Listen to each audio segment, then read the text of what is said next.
It was supposed to be the happiest day of my life. I had just turned 18.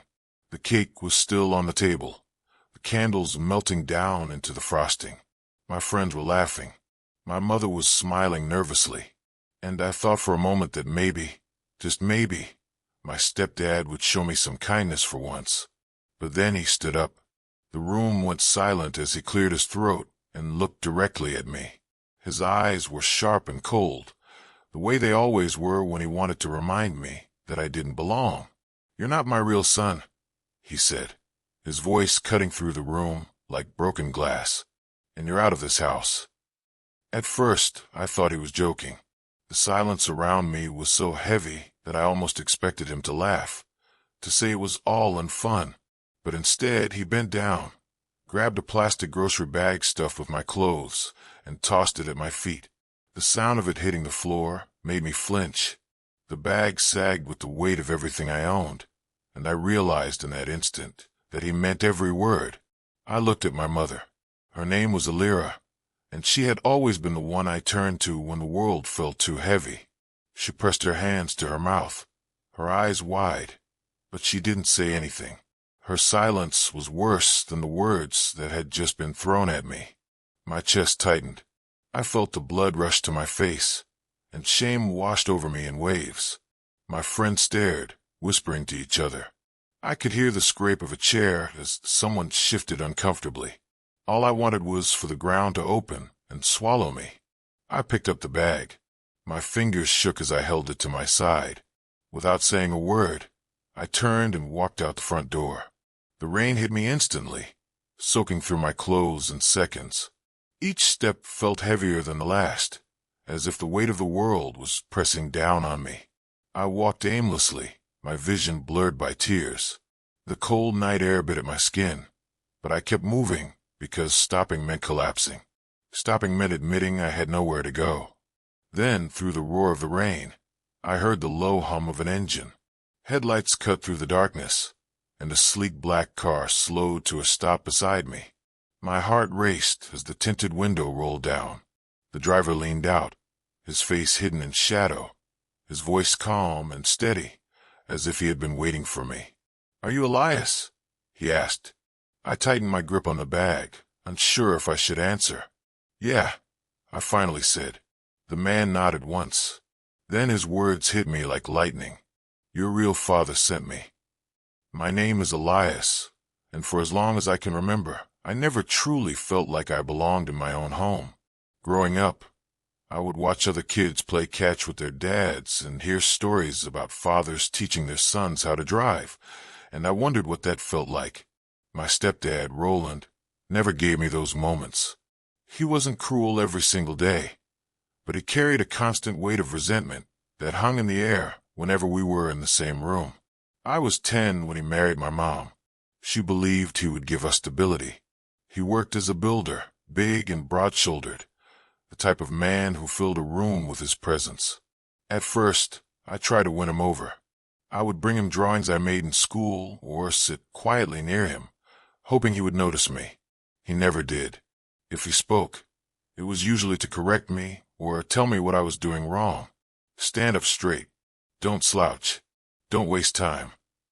His words were sharp and clipped, always a reminder that I was a burden he had to put up with. My mother loved me. I never doubted that. But she lived in a world of compromises. She worked at a small clinic as a nurse's aide, often pulling late shifts and exhausted when she came home. She wanted peace in the house more than anything. That meant swallowing Roland's moods and teaching me to do the same. She would squeeze my hand and whisper, "Just let it go. Don't push him." I learned early that keeping quiet was safer than speaking up. The years passed, and the house never felt like mine. Roland controlled everything. He set the rules. He chose what we ate for dinner. He decided who we could invite over. If I left a dish in the sink, he reminded me it wasn't his responsibility to clean up after someone else's kid. If I asked for help with homework, he told me to figure it out myself. Every interaction chipped away at me, yet I kept hoping that one day he would change. Turning 18 felt like it would be a new beginning. In my mind, it was the start of adulthood, the chance to finally earn his respect. I thought maybe he would see me as more than a reminder of a man he never wanted in his life. My real father was always a mystery. My mom told me only fragments, that he was young, that circumstances forced him away, that it was complicated. She never gave details, and whenever I pressed, she shut down, her eyes distant, her voice quiet. It left me with questions I never had answers to. On the morning of my birthday, I woke up hopeful. My friends from school were coming over, people I trusted, the ones who never made me feel less for not having the perfect family. My Uncle Simon was supposed to stop by, too, though he had called to say he might be late. He was my mom's older brother, a kind man who always checked in on me, the only male figure who treated me like I mattered. The house smelt of frosting and candles. Balloons hung in the corner, slightly deflated from the night before. My mom had gone out of her way to make the day special. She smiled at me as she set the cake on the table, her eyes bright, and for once, I allowed myself to believe everything might be okay. Roland sat in his usual spot at the head of the table, his arms crossed, his face unreadable, and yet I ignored the knot in my stomach. I told myself that maybe he was just tired, that maybe tonight he would raise a glass and tell me he was proud. It was foolish, but hope can make you blind to the truth you already know. My friends gathered around, laughing and joking. As the candles were lit, they sang, and for a moment, I forgot about Roland's presence.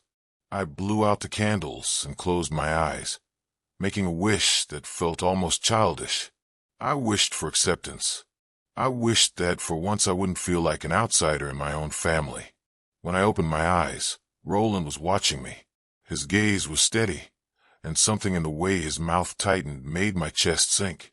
My mom clapped her hands together, tried to keep the mood light. She handed me a wrapped box, whispering, "Happy birthday, sweetheart." My friends urged me to open it, but Roland shifted in his chair, pushing it back with a sound that silenced the room. He stood slowly, as though he had been waiting for this exact moment. His voice cut through the laughter like a knife. 18 years, he said, staring down at me. 18 years of pretending. I think it's time we stopped the act. I froze, my heart pounding. My friends looked between us, unsure if they should laugh or stay quiet. My mom's face went pale. I had no idea what he was about to say, but the way he squared his shoulders made it clear that something was about to break. That moment was the last calm breath before the storm. Everything I thought I knew about my family, about myself, was about to be torn apart in front of everyone I loved.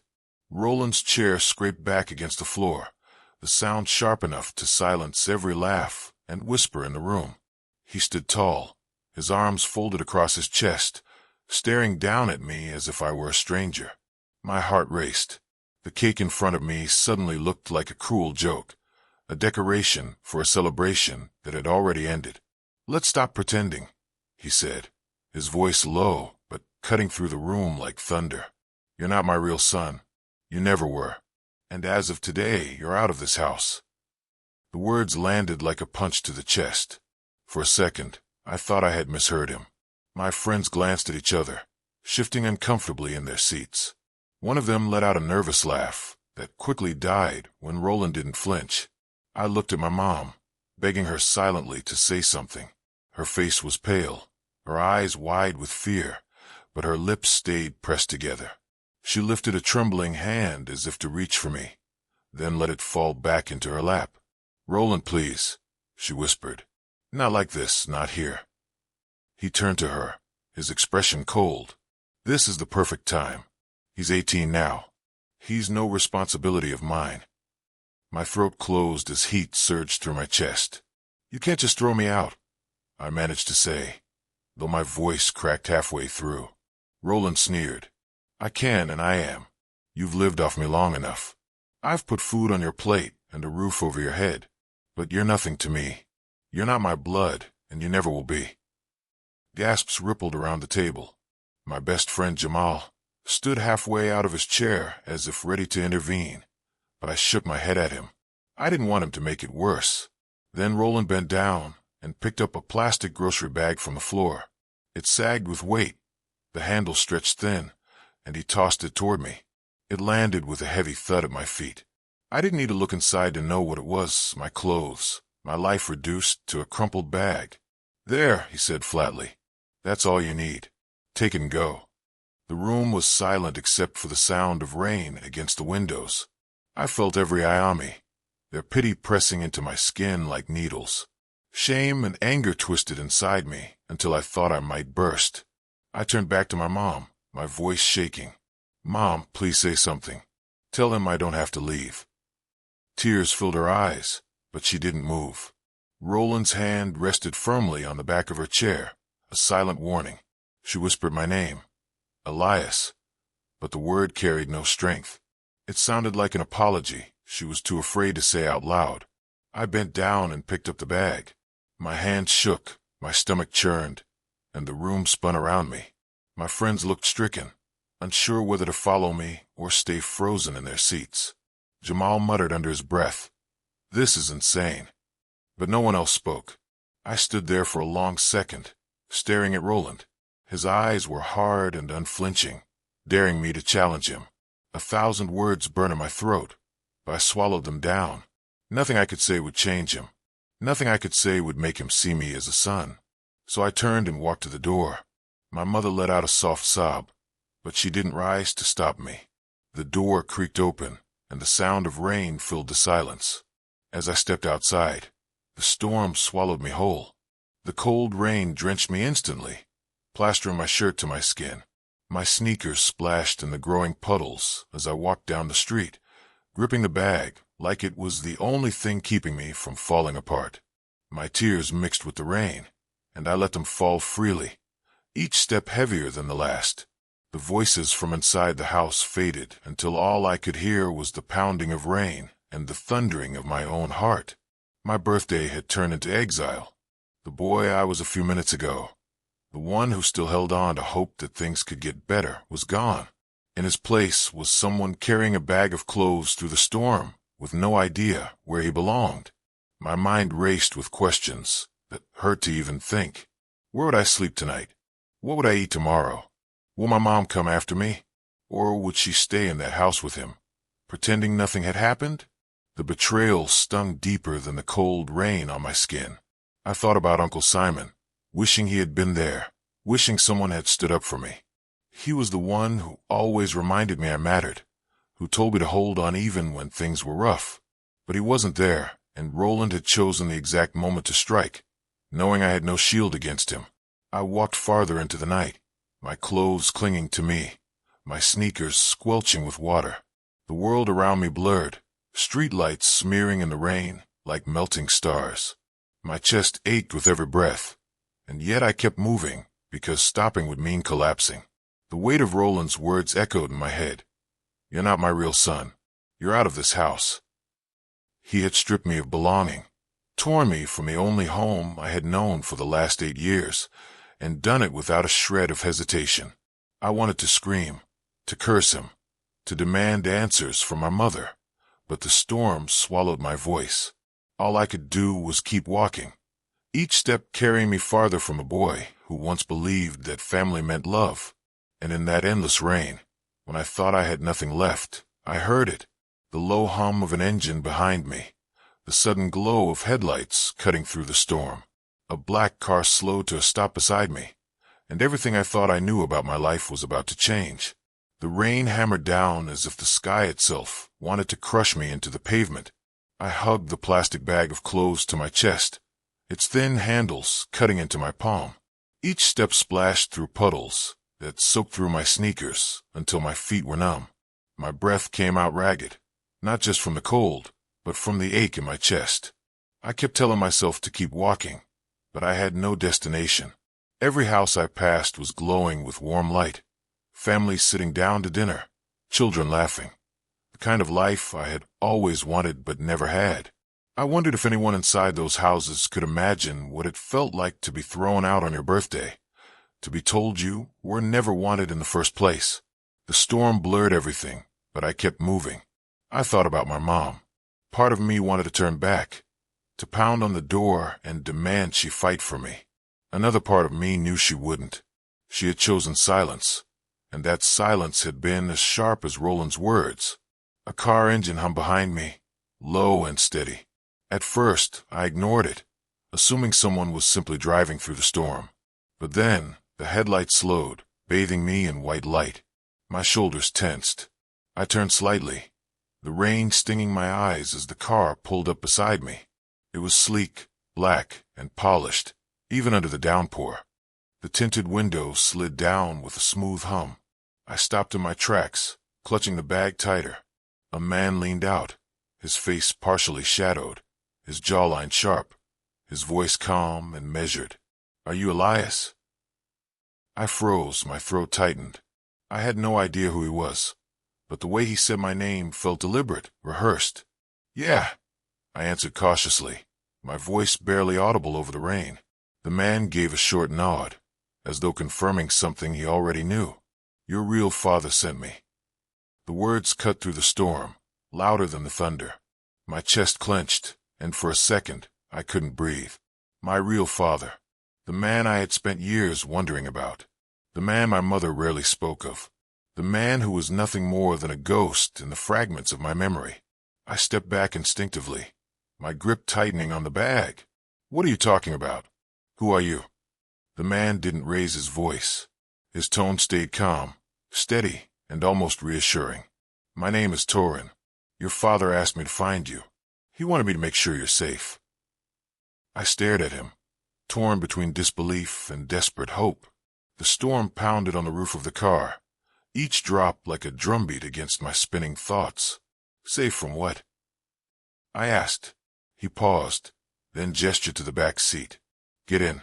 I'll explain everything. You don't have to stay out here in the rain." Every part of me screamed to run, to keep moving, to not trust a stranger in the middle of the night. But his words hung in my mind like a lifeline.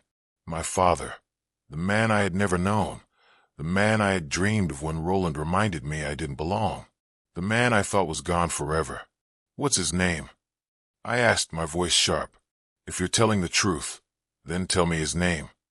The man met my eyes without hesitation. Declan Vero. The name hit me like a shock. My mother had whispered it once years ago when she thought I was asleep. Declan. She had said it with such softness, such longing, then buried it under silence when I asked about it later. Hearing it now from a stranger made the world tilt beneath me. "Why now?" I demanded, my voice cracking. "If he wanted me, where has he been all these years?" Torin's jaw tightened slightly, but his voice stayed calm. "It's not what you think. He didn't leave you. He was forced out of your life. Roland made sure of that." The mention of Roland's name sent a new surge of anger through me. I thought back to the way he had looked at me tonight, the hatred in his voice, and the way he wanted me gone before I even had a chance to start my life. Torin leaned closer, his eyes steady. "Your father never stopped searching for you. He couldn't get to you before. But now you're 18. He wanted me to find you the moment you were free." The rain poured harder, running down my face, mixing with the tears I didn't want to admit were there. Part of me screamed this was too good to be true, some twisted trick. Another part of me felt the fragile ember of hope ignite in my chest. I looked back down the street toward the house I had left behind. The lights glowed faintly through the storm, but that house was no longer mine. Inside sat a man who had declared me nothing and a mother who had stayed silent. Then I looked back at Torin, the car warm and waiting, his words still echoing in my mind. "My real father sent me." The choice tore at me. Stay in the rain with nothing but a bag of clothes and questions that had haunted me all my life, or step into that car and take the first step toward finding the truth.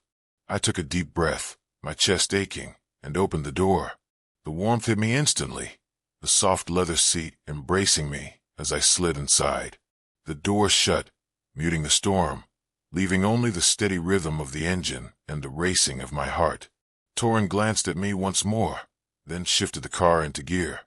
"Hold on, Elias," he said firmly. "You're about to learn everything they never wanted you to know." As the car pulled away from the curb, I knew I had crossed a line I could never return from.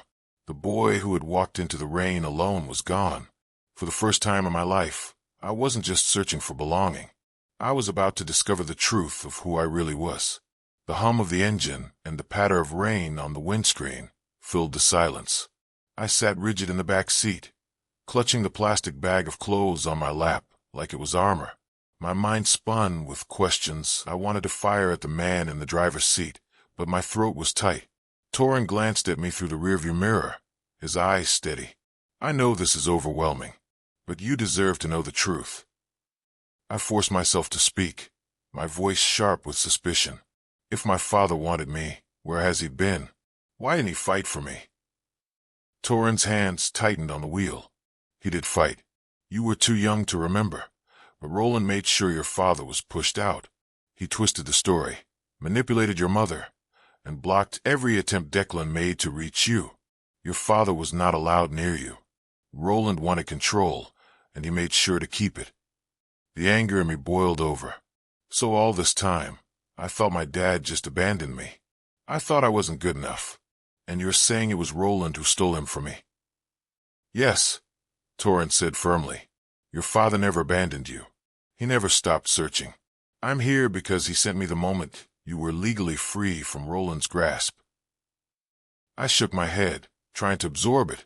My chest ached as if the storm outside had rooted itself inside me. Then where is he now? Where is Declan?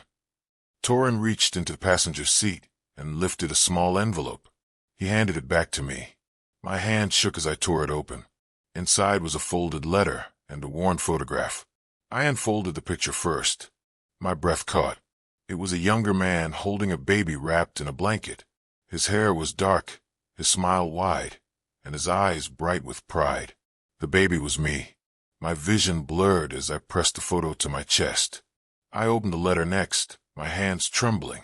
The handwriting was strong and deliberate. Elias, my son, I have waited 18 years for this moment. I wanted to be there for every birthday, every scraped knee, every achievement. But I was forced away from you. Not a day passed where I didn't fight to find you. Now you are a man, and nothing can stop me from telling you the truth. You were never unwanted. You were never forgotten. You are my son, and I love you. Tears stung my eyes, and I struggled to breathe. The letter slipped from my fingers and landed in my lap. He really wanted me, I whispered. Torrin nodded, his voice softer now. He did, and he still does. He asked me to bring you to him tonight. My heart pounded, so hard I thought it might break my ribs. Fear and hope battled inside me. I wanted to believe every word, but years of Roland's cruelty and my mother's silence made trust feel dangerous. Why now? Why not wait until later? Why send you tonight? Torrin's eyes flicked to mine in the mirror. Because Roland made his move tonight. Your father knew it was coming. He knew you would need him the moment Roland pushed you out. He has been waiting for this day. We drove out of town, the lights fading behind us as the road stretched into darkness. The storm thinned, the rain softening to a drizzle. My chest tightened as anticipation built with every passing mile. Finally, the car slowed as we turned into a long driveway lined with tall trees. At the end stood a house with lights glowing warmly through the windows. My pulse raced as we approached. The car stopped, and Torrin turned to me. He's inside. I opened the door and stepped out, my legs unsteady. The air was damp but calmer now, the storm retreating into the distance. I clutched the photograph in my hand as I walked toward the house. The door opened before I reached it. A man stood in the doorway. His hair was streaked with gray now, but his face was unmistakably the same as the one in the photo. His eyes, my eyes, locked onto mine, and in them I saw recognition, relief, and a love so fierce it almost broke me. "Elias," he said, his voice trembling with emotion. I froze.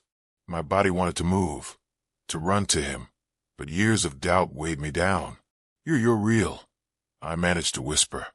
He stepped forward, tears shining in his eyes. "I am, and I've been waiting for you every single day of your life." The dam inside me broke. I dropped the bag of clothes to the ground and stumbled forward. Declan caught me in his arms, holding me tightly against his chest. His embrace was strong, steady, and everything I had ever dreamed of, but never thought I would feel. I cried into his shoulder, the weight of 18 years of emptiness pouring out of me. He held me as if he would never let go. "You were never unwanted," he whispered. "You were stolen from me, but you are mine, and I am yours always." For the first time in my life, I felt what it meant to belong. The lies Roland had built around me crumbled in that moment, swept away like the storm that had carried me here. Declan's embrace felt like an anchor in the storm I had been drifting through my entire life.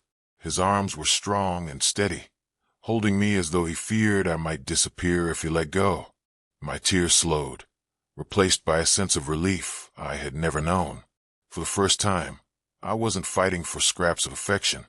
I was being claimed without hesitation by the man who had been searching for me all along. When we finally stepped inside, the house was warm, filled with the scent of wood smoke and fresh bread. I sank into a chair at the kitchen table, the photograph and letter still clutched in my hand. Declan sat across from me, his eyes never leaving mine, as though he was making up for every year we had lost. "I tried to come for you," he said, his voice raw. "But Roland twisted everything. He told your mother lies about me. He filed papers to keep me away. He convinced her it was best if I stayed out of your life."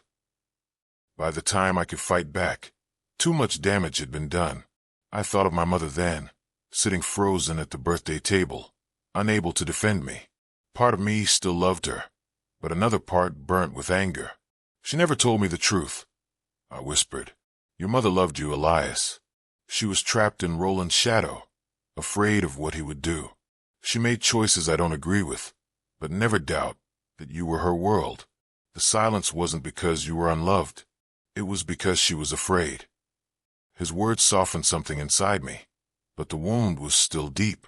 "So all those years," I said, my voice breaking, "all those nights I thought I was unwanted, all those times Roland reminded me I didn't belong, you were still out there wanting me." Declan reached across the table and gripped my hand. "Every single day. I never stopped wanting you. You were my son the moment you were born, and you are my son now. Nothing Roland did can change that."